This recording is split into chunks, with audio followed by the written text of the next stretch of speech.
Yeah, it's a football kwa sababu mpira wa miguu na matokeo matatu na tumefanya makosa, wenzetu wametuadhibu. Kwa hiyo tumepokea hii kama changamoto ambayo tunakwenda kuifanyia kazi kwenye picha ya mazoezi. Kwa hiyo hakuna kingine zaidi ya kusema football. Lakini mlijinasibu mwanzoni kwamba hawa Simba kwa namna yote hawachomoki. Kila timu ambayo inashiriki ligi ya soka Tanzania bara lengo lake la kwanza ni kuchukua ubingwa wa ligi kuu. Kwa hiyo unapochukua ubingwa wa ligi kuu, tafsiri yake lazima ushinde mechi. Tumejipanga kushinda mechi, lakini tumefanya makosa. Kama ulivyo mpira wa miguu ni mchezo wa makosa. Tumefanya makosa, wenzetu wametumia makosa yetu, wametuadhibu, wamepata point 3. Kinachofuata sasa kwa Mbeya City.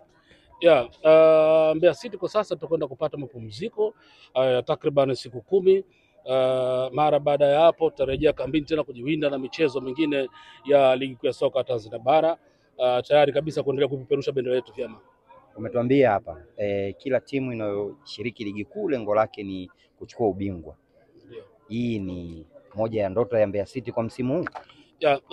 Tulikuwa tumecheza championship kwa takriban miaka miwili. Mara baada ya kurejea tangu mwanzo wa msimu tulisema kwamba tunakuja kwenye ligi kuu, tuko na mpango mkakati wa miaka mitatu. Mwaka wa kwanza ndio huu ambapo mpango wetu mkakati ukisha kwamba tunakuwa kwenye top 6. Kama unavyojua, unapokuwa na nafasi ya 6 unakuwa na nafasi nzuri ya kuweza kufanya mazungumzo na watu kwenye uwekezaji na vitu kama hivyo. Kwa hiyo nia yetu bado iko pale pale na mapambano yanaendelea. Mmecheza na Young Africans mkapata sare of course, na leo mmefungwa na Simba. Kwako umeona hizi mechi mbili ipi ilinipa kashikashi ama ipi ilinipa ugumu sana? Mechi dume unaona kabisa ilikuwa ipi hata wewe, kwa sababu mpira wa miguu ni transfer game, mchezo wa wazi. Kwa ulikuwa unaona kabisa mechi ipi kwa ngumu.